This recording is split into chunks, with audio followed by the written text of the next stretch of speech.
l'architecte des temps et de l'espace, le maître de l'histoire et le conservateur de toutes choses tant visibles qu'invisibles, Yahushua Hamashi. L'information la plus crédible, c'est dans Paul Malebo Magazine. Paul Malebo Magazine fait un zoom sur les sénateurs Sangouma Moussai, l'homme aux actions concrètes. On y trouve aussi l'édito de Patrice Bohoto, flashback d'un homme d'exception sur l'année 2022. Paul Malebo Magazine, c'est aussi ces visages bien connus du Grand Équateur. Ils sont incontournables en 2023. Poignée de main riche en signification entre Félix Tshisekedi et Sangouma Moussai, la rencontre du sénateur avec des parlementaires belges, c'est dans Paul Malebo Magazine. Paul Malebo Magazine fait la découverte de la cité intelligente des Maluku. Une cité avec des maisons intelligentes solaires à vendre de 45 000 $ à 85 000 $ avec possibilité de payer à crédit pendant 3 à 5 ans à travers les banques locales. Connaître la cité intelligente avec des villas de 100 mètres carrés pour des parcelles de 15 sur 16 et des villas de 150 mètres carrés pour des parcelles de 20 sur 20, c'est dans Paul Malebo Magazine. Paul Malebo Magazine, c'est aussi la mobilisation congolaise contre la guerre de l'Est. Comprendre comment Samalou Kondé a doté un budget d'1 milliard de $ à l'armée, c'est dans Paul Malebo Magazine. Paul Malebo Magazine, c'est l'info dans l'impartialité. Bien, merci. Le lundi, le 30 octobre 2023, tokotel supona émission na biso to kanisa mboka. To kanisa mboka, yango totunaka bandeko nani akoki kolinga République démocratique du Congo. Et limboka na biso tango nyonso tokosala makambo to kanisaka Congo. Intérêt ya mboka nde eleka. Tozala na bolingo ya Congo, tolinga mboka na biso oyo batikela biso, mboka ya Mfumu Mbangu, mboka ya Laurent Désiré Kabila, mboka Mobutu, mboka ya Tshisekedi Mulumba, mboka Lumumba, mboka Kasavubu. Bayeba bunda mpona mboka oyo. Senge tobatela yango. Tolinga Congo. Makambo kosala na francophonie tokosepela te. Tango yeso kaka kaniaka. Budget à francophonie, ça combien? Quelle est la vérité sur cette affaire? Donc, quand ça Congo, tant que beaucoup iba misola mboka, beaucoup quand ça Congo. Merci. Bote na bino ba banso bozana 145 territoires, pe na 26 provinces ya République démocratique du Congo. Bote kuna na bandeko na biso bazali na ngiri bandalungwa, Kasavubu, Selemba, Bumbu, Makala Kalamu mpe bazali kuna na lotili kite bakolela bakondia snel toloba nini bandeko na funa 7 communes na funa bazana lotili kite bazali kolela. Merci. Bote kuna na Kalusha inspecteur ya DDC parti ya Ingele Ifoto Kalusha.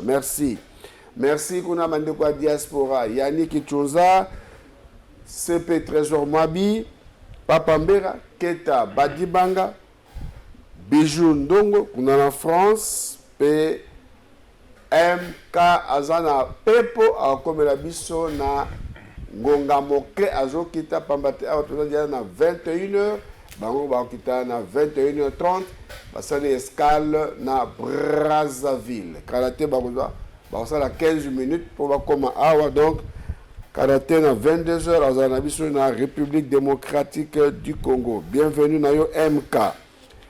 Merci. Nini tokoloba lelo o ba sujet actualité zali ebele kasi tokokende na ino mwa moke to sala mwa commentaire beba ite mokonza mboka président de la République samedi hier azalaki bongo kuna na sommet à Brazzaville, sommet à bassin du Congo. Azwaki maloba ta loba ki bolo kola mobali. Merci, mokonzi mboka, Bwende Zalaka. Voilà, au vivre biso sous maréchal Mobutu. Maïloba qui bongonde mobali à lobaka. Félicitations de moi, maman Marthe. L'attaque présente mokonzi pour l'oblo quoi mokonzi. Félicitations mokonzi mboka. Alors, la pourquoi alors, Tozana, prophète Emmanuel, bonsoir. Bonsoir, Ndeko Patrice. Merci. Boni, basanga lingomba. Na ibisoke lingomba, yesu azana bomoi. Esengo mingi ezali sunzamba pesi biso tomona na mokona lelo, pe bandeko nyonso baza kolanda biso boye bake na yesu elongo tokolonga. Na yesu tokolonga, bandeko babengaki bakotuna église na yo adresse po ba yaza basambela kuna. Merci. Papa Rombo, bonsoir. Bonsoir, Ndeko Patrice. Basanga mboka boni. Bokeza malamu tozobunda bitumba ya leadership ya Congo yango mokona mboka ayebisaki bango kuna eleki na matoi ngele penza ngele kuna na Brazzaville soki bakanisi bayoki lokito ya maréchal kozonga na kati ya ville mwana maréchal très bien mokonzi mboka alangi na Brazzaville na suka émission opesa adresse église toza awa tolandaki mokonzi mboka samedi na Brazzaville alobi lokwa mobali alobaka. Alors moi commentaire mouké bon tous les cas c'est mosusu. Pour ma part, je crois que le président de la République a le motema parce que a le moins n'a pas papier. Bimi na papier a le bio motema parce que le président Macron a le président Ruto ya Kenya. Alors lui m'a comprendre que Marambo zo le boyo, Marambo zo sala managera mais alors a profité que ça les mois lisanga la batu a beti balo babenga avec effet ya batu mi balé alobi Soko, Maramone continue. Je préfère tout ça là-bas mur que tout ça là-bas pont. Très bien. C'est le président, Wanakuna, au monde c'est le président Kagame. Mais Betty peut compter le président à Brazzaville parce que dans tout ça la pont route là na Brazzaville. Il est passé à passer ma belle on est en Gamba Brazzaville na Rwanda. Donc ça tout ça les ponts et ça le quoi te permettre banguna ba côté la biso. Donc mire peut aux à la côté kuna na Rwanda na la Brazzaville oh ils ont malheureux bande quoi Brazzaville va perdre. Nicolas président la bango seli ma singélité. Merci papa Rombo prophète Emmanuel. Ngana sepeli mingi parce que na moni lisusu président Mobutu. Mobali ya solo ndenga azaki koloba vérité na miso na bato parce que a bombi lole mona été alobi bosolo alobi eloko eza koboma Afrique na biso ezali hypocrisie.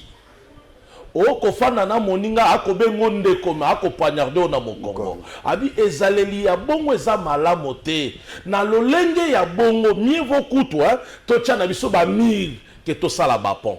Or tango akoloba bongo attaquer déjà te ayebisi Kagame yo muto zo ko bundisaka parce que sitaki makambo ya est et puis ayebisi moto esengeleki to tia pont. Abi yo koloba ko ande konanga moko traiter na monguna nanga moto akosala guerre akoboma des années na place ya to Japon o monite que za hypocrisie okola kisanga ko linginga molinginga te yango na lolenge wana biso ba congolais eloko nini ekoti na mitu na biso esengeli na biso to boya double face na Congo esengeli na biso to quitter l'hypocrisie même biso moko oyebi ke moto aza mabe moko landa e kaka okobomba ye. Donc, et le lenge mokonzi mboka alakisaki polele wana na moni penza na lobi mboka mokonzi senga kande boy. Ndeko Patrice, eloko monsieur la guerre makasi wana alobi ke soki zomo la passe eza pona biso moko. Oui, ba africain. Eza tokolo ba na niveau Afrique to ba pe na kati ya mboka na biso. Ba irresponsabilité eza pe na kati na biso moko. Bon mwambolobi ya francophonie. Ba parler ba ko sala ya moté. Et ça mi biso moko donc et là c'est que so tokomi responsable to za la respecter na libanda. Mais si on continue à c'est-à-dire que les problèmes des hommes se posent et les problèmes à poser, les présidents posent ces problèmes-là et pour l'Afrique et pour le Congo. Yango de compatrice, yango moni alobi, ce qu'on l'a dit liloba mokonzi mboka alobi ni hypocrisie. Aboyi yango. Même na biso moko, même na ba voisin na biso. Ce qui biso moko to tiki hypocrisie. Et que ça là que Congo na biso et la telamba sika. Ce qui peut ba voisin na biso ba mboka o eza tout autour na biso et tiki hypocrisie et que ça là que Africa et lata et la basika. Merci. Merci. Wana longonya na mokonzi mboka ndenga zwaki maloba kuna na mboka ya Brazzaville. Sujet mosusu d'actualité zali te wana ministère ya transport et ya finance va signer arrêté interministériel pour na kopesa ba prix ya bosombi permis de conduire. Mbaleleki et qui soni pa ewapi kalafai a critiquer qui makasi penza bakonzi ya mboka pona koloba ete bazana na permis de conduire te. Même premier ministre a permis de conduire te. Même chauffeur à tambusaka ye a permis de conduire te. Kasi lelo oyo ministre à transport, ministre ya finance, bati bo consigner arrêté interministériel pour na kopesa sa prix ya permis de conduire. Kasi permis yango nani nde asengeli kozwa yango ndeko pasteur évêque D'accord. Prophète, batite pesio nyonso pour l'hôpital sur le pourquoi on a RC. Nandibi yango de compatrice. Mais eza na sepeli nango mingi parce que tozaki kotambola na lolenge longo banité na kati na makadam na goudron. Parce que permis de pesaka moto makoki ya kokumba. Et tozaki komona même chauffeur à mokonzi mboka zaki na permis te. Mais lelo ba yeli biso permis. Mais pas si nanga ezali kaka esika moko de compatrice. Ezali na komituna. Ba prix oyo bango ba ye nango ba proposer wana. Ba sali yango na lolenge nini? Est-ce que ba propos to ba si ba arrêter? Ba arrêter yango. Yango na komituna te, ba arrêter yango na lolenge nini? Pour permis ya lobi to sombaki yango bongo te. Passeport ezalaki ba mata mokonzi mboka kitisa yango $99. $100 du passeport. Mais oyo ba ko la biso permis 70 quelques dollars. Ya ba ko luka bato ba somba permis, to ba ko luka toujours ba pesa, ba bazala kananzela possibilité ya kozwa tsumbo. Yango ezako kamwisa. Parce que comment boko yana eloko oyo bozako sala étude te ya bato oyo population bazana sur le terrain, ba batamwisa kamitoka. Pour mituko tche 70, oyo tche 30. Bana ona kaka ya moto oyo ba versaka 15 000 francs, 20 000 francs. Donc ça étonne papa nangai. Na kotuna na ebité ba arrêter yango en fonction de quoi? Parce que ba machine yo ko sala permis wana. Est-ce que BCDC na biso yo yete akoko sala te pour monter kita moi moke? Donc eko kamu isanga peza na zomona ke eza comme si ba sirika ki kanda et émission le kaka bino bo fingi do zela boko yo kale 70 les 30. Non. Ça c'est pas le prix de Rombo. Prix donc permis de conduire alors non, ezali manque ya connaissance ya réalité. Hein, Congolais président de la République a déjà une initiative à Makasabi passeport en comme le logo mo na tiango $90. Donc on pouvait aussi attendre que le permis de conduire na plus moko ya moitié prix. Mais pas ministre mais biso na 70 c'est sûr qu'il faut poser problème sur terrain. Ba na ona ba oui ba futa $30 ba voiture ya mike ba so ba futa $70 et faut poser problème. Ya na zomi tout na kablo msu il fallait baser la ngota na janvier. Ba yiko bazuluka ezala puta vinette bina nzela kangi bato okuna mutu nza osala ninga lingi mutu azana besoin que l'élection dans un mois. Bino bozuluka bato basilika pola nini? Hein?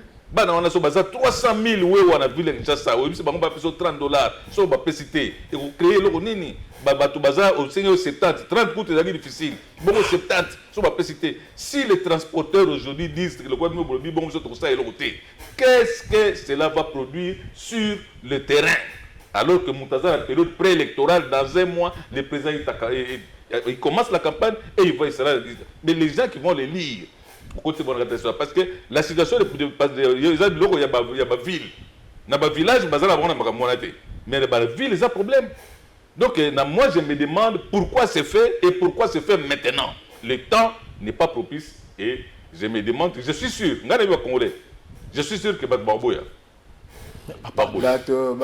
très bien, mais moi une préoccupation, pourquoi fixer le prix en dollars et pourquoi pas franc congolais? Yango toko nyoso wana ekolakisa moni eloko moko dernièrement de ko romba lobaki abi de ko moko lobaka l'état moyini toko banga Frank Diongo ndeko Frank Diongo toko banga bientôt là toza déjà toza na période préélectorale jour J moins 18 siko bino boko ya bo fixa en dollars bo futa kabato en franc congolais en même temps dollar toza ki permis ya kala toko zongo na $30. Oh ya lelo ya bino bo double bo triple. Siko na ko banza est-ce que makanisi na bango ba ko luka kimia pour na campagne ya mokonzi mboka to ba ko luka peuple à se soulever. oh bandeko na ngai eza pasi oh mikolo elekaki tolobaki yango wana émission elekaki kolo alobaki bato eza na mipepe eza koluka et soulever jeunesse eza pasi penza. Très bien, merci ndeko Rombo ko sur ce sujet oyo a permis de conduire. En attendant boyeba été samedi le 28 ezalaki bongo marche monene ya sensibilisation pour le cancer des seins. Vous savez bien que sanza ya octobre, ezaka octobre rose pour lutter contre le cancer des seins. Cancer des seins ezako boma na mibali na basi. Elinini boko na libele.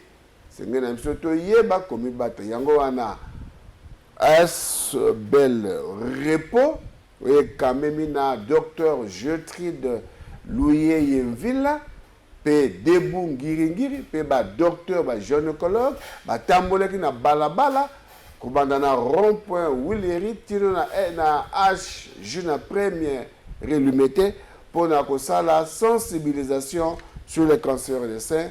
Allez, Raxis kumbabiso na Willery totala ndenge bandeko ba tambolaki pour na kosala sensibilisation.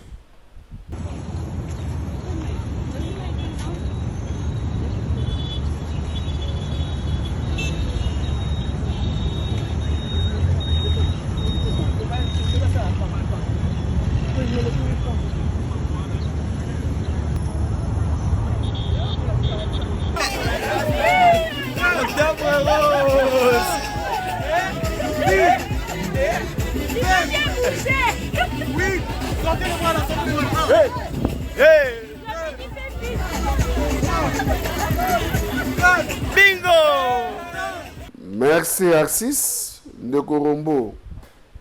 Permis de conduire bimi banani bakozwa yango bakopesa yango changa po ete moto nyonso azwaka permis abima na balabala bambouteage kosala te bamesure moko bazwi pete mpona kobake pose permis il faut que osala toyebi pete mwa liloba moke bandeko na biso ya CNPR bango nde bazotia soki mokili aza na mobulu sur la chaussée sur la voie publique c'est à cause ya bandeko wana parce que permis de conduire ezopesa moto afai nene na ndako atini mbongo po permis eyene na ndako changement ezosalama te eza lokola bandeko na biso ya nini oyo ya ministère ya justice balobaka makambo ya banzembo ya censure basala so elote moto oye kaka apesi mbongo na ye bapesi ye bimisa nzembo ata nzembo ezosala bino soli na nzela bokipe te eza lokola bango donc permis de conduire comme ofai nino na ndako otini mbongo permis eye na ndako yango moni baaccident ezosala ya somo na nzela mais bandeko wana est-ce que bakoko kanisa mboka te nombre ya bato bazokufa na nzela eza ebele bango nde baza baresponsable parce que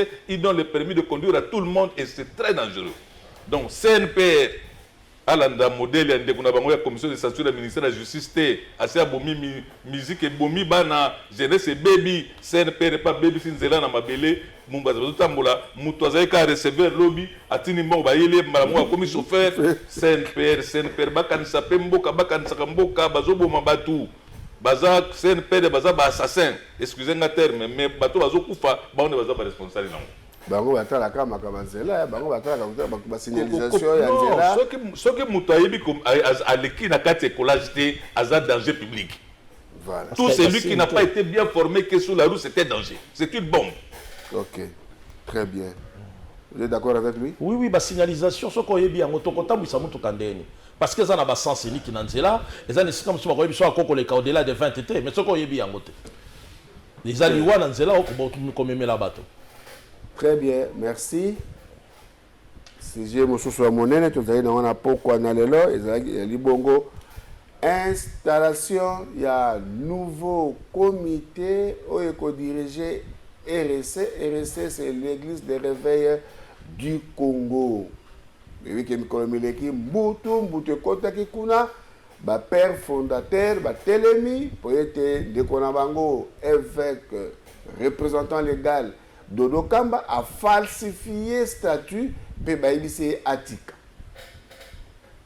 Pe, na yango désigné qui ndeko mosusu David Pololang pour akamba RSC malgré mbutu kasi bango bakindeki na présidence de la République bayambaki bango ali Raxis kumbabiso na présidence de la République boyoka ndenge bayambaki père fondateur na présidence de la République, Penako Bimanabango, Balobaki était le 28, qu'il plaise, qu'il neige, Bako installé Paul David Olagbo, nouveau représentant légal.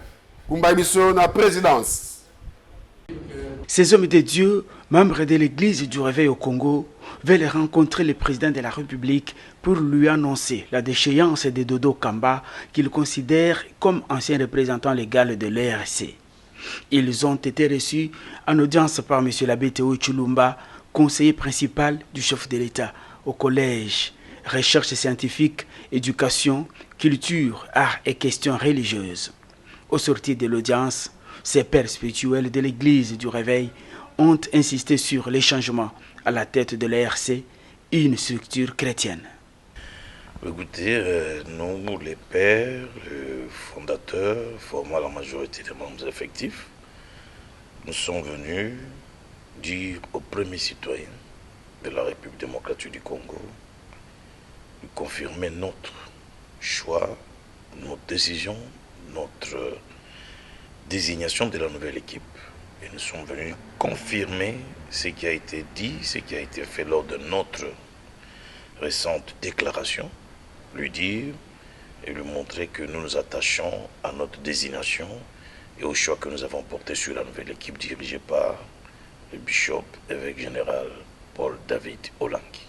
Nous demandons à tous nos fidèles, aux pasteurs des églises de réveil, aux serviteurs servants de Dieu, aux ministres de l'évangile, aux enfants de Dieu, un grand rendez-vous est prévu ce samedi à l'esplanade du Palais du Peuple à partir de 14h pour l'investiture du nouvel évêque général, notre frère bien-aimé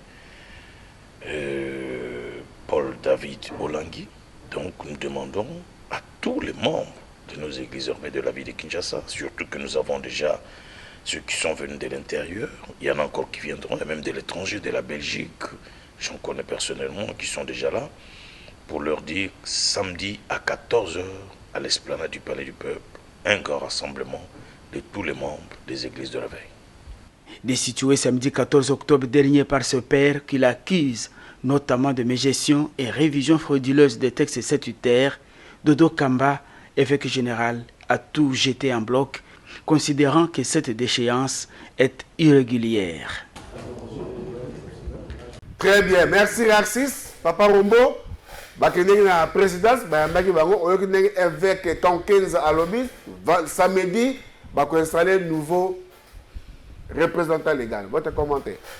Bon, alobaki, mais les autres jours, c'est bien installé. Voilà. Donc, alobaki avant Salama, ici Salami, aujourd'hui, il y a un nouvel évêque général. Moi, je pense que les débats autour de cette question, et que vous avez un débat, mais étant donné que tu crées une jurisprudence, on est tout le monde qui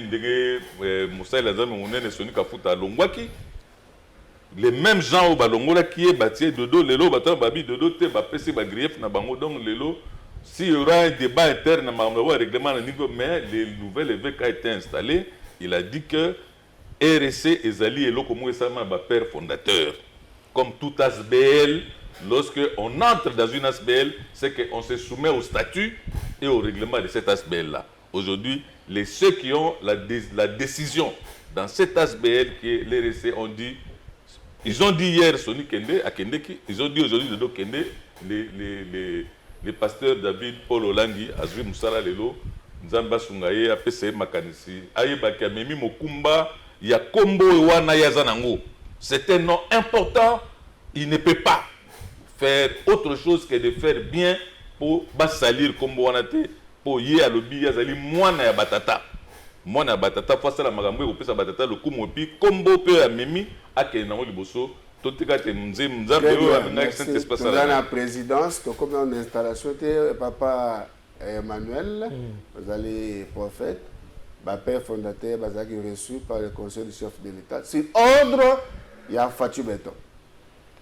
Oui, bayambaki bango parce que baza banganga na Nzambe, bakende ki pona ko présenter o ezali makanisi na bango, eza elongo bani malamo parce que bayamba bango po baza banganga na Nzambe. Donc na démarche na bango ngai pona ngai naza koloba démarche na bango ezali malamu mais lolenge bakokenda na yango ezozala kitoko te lolenge wana vraiment ekosunga te ke ecclesia elakisa image ya malamu oyo biso topesaka na bato. Oui.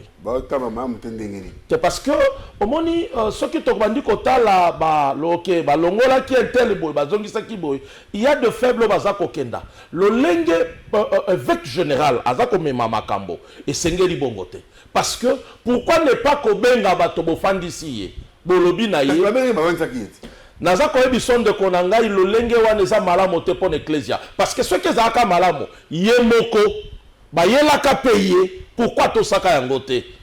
Donc, quelque part aussi, on peut citer jurisprudence Yassoni, on peut citer aussi jurisprudence Yaye. Il y a évêque général, Atika Gata, ça dit 20 ans. Mais oui. À 20 ans, après. Les acquis déjà par forfait, c'est 18 ans. Non, mais c'était des forfaits, on ne peut pas aller dans le mal. On se comprend. Nana boite nazako sepela musala oyo bango basali batalisi na biso baleki na bango bana na bango esengeli baptika image wana ya malamu totekande yango mais que ebanda kokoma ka bato tokoma comme un sujet ezosala ya malamu te sujet ya mokeri. C'est ça et l'autre ngana zanango. Mais que basal fort, bout na babinzambi, bout na ba secte, bout na ba groupe de prière, mais bango ba tomboli yango ba commissaire yango confession. To sali musala monene ba papa wana ba kondima bango te. Tete na sa kondima bango, kondima moto. Elobite ke kondima eloko imabe. Na kondima bango na musalo basali toko mindima na musalo to sali parce que to uti na binzambi o bazaka ko benga biso ba groupe de prière tito comme lelo confession religieuse il faut kondima musalo basali et puis il faut kondima ke ba bato na nzambe mais na ko sepela te le lenge ba procédure ba ko kenda nango e ko bimisa comme si to abato o to ko luka ko salela ba intérêt personnel soit yeloko wana ezali kaka pona intérêt ya bato moko songolo or eloko wana ezali ki pona ko encadrer eza pona ko encadrer ko fandisa ba ecclesia potoza na la likanisi moko effectivement ezali na kate objectif na kate ya yango naza ko yebisa yo ke na lolenge wana et kokoba ezako pesa image ya malamu te. Vous pensez que naba SCC et les autres bazaka na ba problème te, ils ont des problèmes mais tango ba fandi sakango ba fanda ka ba sololi na kimia ba trouver compromis et puis likambo kei ba bateli salité na bango mais nous exposer toko bima loko bana mike toko bima crédible te na lolenge wana ndenga na ko sepela nango te c'est comme si bato ba ko wele l'intérêt moko boyo ezali pépinière intérêt moko boyo ya mukili. Or, ecclésia eza makambo molimo. Intérêt na biso eza nkolo Yesu azwa lokumu. Alors ceux qui nkolo Yesu azwa kozwa lokumu et sengeli na biso quand il y a l'erreur, la Bible le dit reprocher de konayo na bolingo. Très bien. Wale zali makazia prophète Emmanuel yazali banda masolo. Balinga wake liboso ye masolo. Tete na ko ke d'appel liboso. Samedi, ezalaki bongo installation ya nouveau comité et kambemi na mwana mboka Paul David Olangi kasi samedi na palais du peuple mbutu mutozale kuna basimbi basala nzambe na nzoto pona ko empêcher manifestation kasi loko zaye bobele bloka nzambe bakendeki na yango na 17e mairie pe maso malekaki na kimia kasi loko to kangaki makasi na cérémonie monene oyo basalaki maloba ya évêque Kankenza azalaki très dur contre le président Mbosso Kodia Christophe. Raxis kumbabiso na 17 mairie boka ndenge évêque Kankenza lobaki na kombo ya basala nzambe ya République démocratique du Congo. Ce matin, nous devrions faire cette manifestation à l'esplanade du Palais du Peuple. On nous a interdit l'accès. On a arrêté quelques pasteurs. On a arrêté nos effets comme des bandits, comme des mercenaires. Nous exigeons, au nom de tous les fondateurs, des excuses de la part du président de l'Assemblée nationale. Il ne peut pas nous traiter comme des bandits, comme des vulgaires messieurs. Nous sommes des hommes respectables dans cette nation et nous ne méritons pas ce genre de traitement. Et nous demandons au président de l'Assemblée nationale de présenter des excuses à tous les pères de l'église de réveil et à toutes nos églises. Parce qu'il ne peut pas faire ça à un prêtre catholique ni à un pasteur protestant. Nous exigeons des excuses de sa part. Parce qu'il a fait sciemment et il a dit qu'il n'allait pas ouvrir l'enclos de l'esplanade. Nous avons droit au respect et à la considération. Je ne pense pas qu'il puisse faire ça à un prêtre catholique, à un pasteur protestant. S'il ne présente pas les excuses, le Dieu que nous prions s'occupera de lui et de sa famille.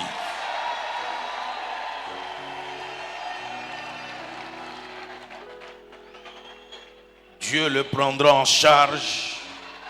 J'engage Dieu. Et c'est Dieu le prendra en charge de sa famille. Pharaon a rencontré le Dieu de Moïse. Hérode a rencontré le Dieu de Jésus. Et je pense que lui aussi, s'il ne présente pas des excuses, il rencontrera les dieux des églises de réveil.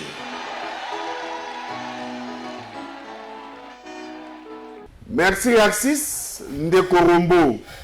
Olandi maloba ya veke konkenza pete basimbi basala nzambe na maboko. Olandi nenga lobi. Votre commentaire. Ezali malamute parce que il y a quand même ba fonction sacrée des Aranamboka. Quel que soit les cas de figure, yango évêque azali mais archevêque na kati église wana de RC il y a zanara archevêque Kakenza. Alors que lobby à se plaindre, c'était vraiment quelque chose de malheureux. Ce qui y a regretté, ceux qui ont sans abbé ou bien sans catholique ou bien il y a protestant, parce que bazan a respect l'église de réveil. Et ça c'est vraiment mauvais. Il faudrait que parce que dans beaucoup de Congo, dans beaucoup en Afrique, l'église de réveil, ils ont eu importance makasi même pour les carèmes sur l'église traditionnelle lobby.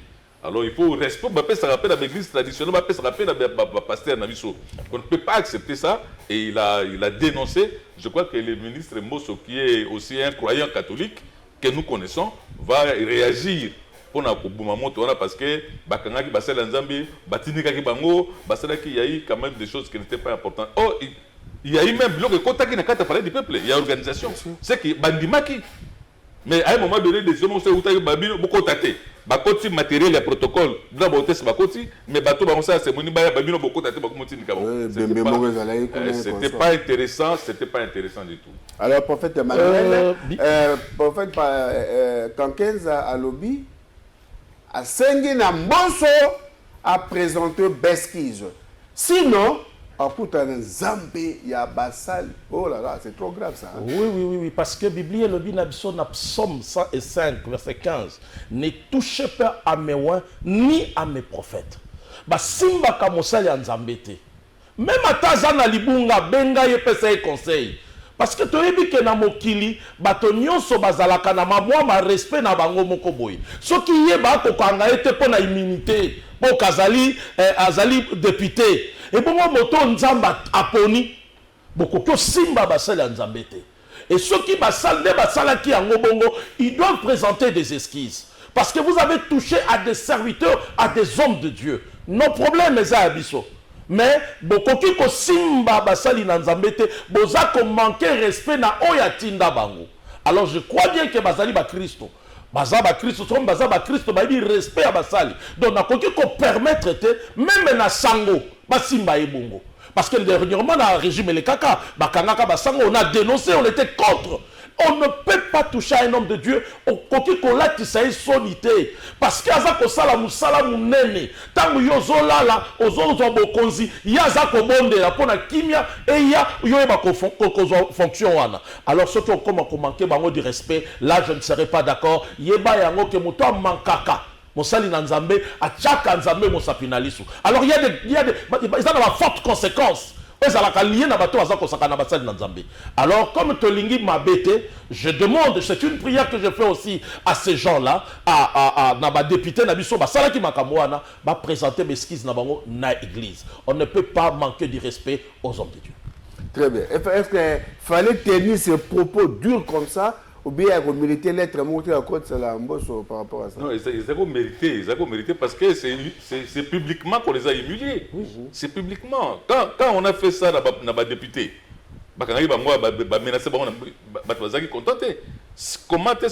pourquoi pensons-nous que les députés nationaux est plus valeureux que les serviteurs de l'Église? Non.